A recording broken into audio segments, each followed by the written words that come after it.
চাঁদা নিলে পুরস্কার, ধরা পড়লে বহিষ্কার,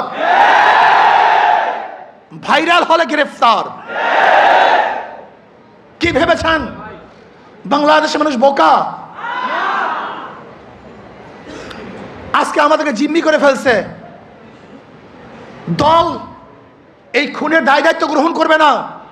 আমি স্পষ্ট ভাষায় বলতে চাই, এই খুনের দায় দায়িত্ব তারেক জিয়াকে গ্রহণ করতে হবে।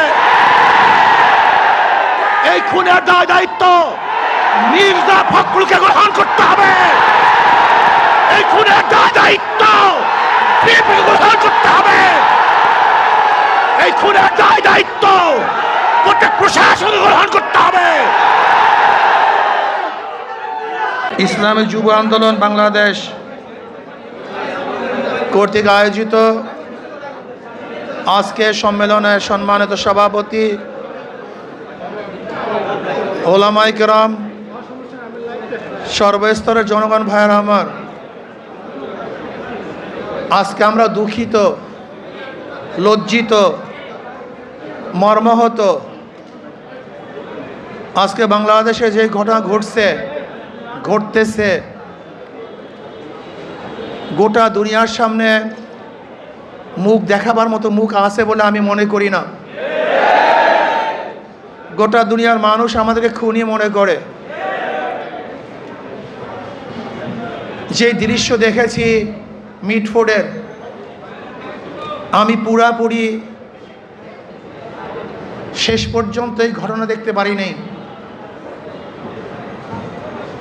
আমি নিজেই ভয় পেয়ে গেছি। এ কেমন এক অবস্থা, কেমন এক বর্বরতা! জাহিল যুগকেও ফেল করেছে। মানুষ এত নিষ্ঠুর কিভাবে হয়? মানুষ তো এইভাবে কুকুরকেও মারতে পারে না।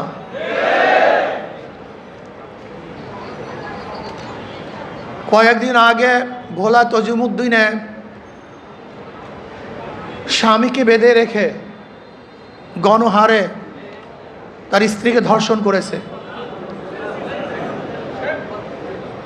বগুড়ায় মেয়ে বিবাহ দিবে না, শুধু এতটুকুর জন্য তার বাবাকে হত্যা করেছে।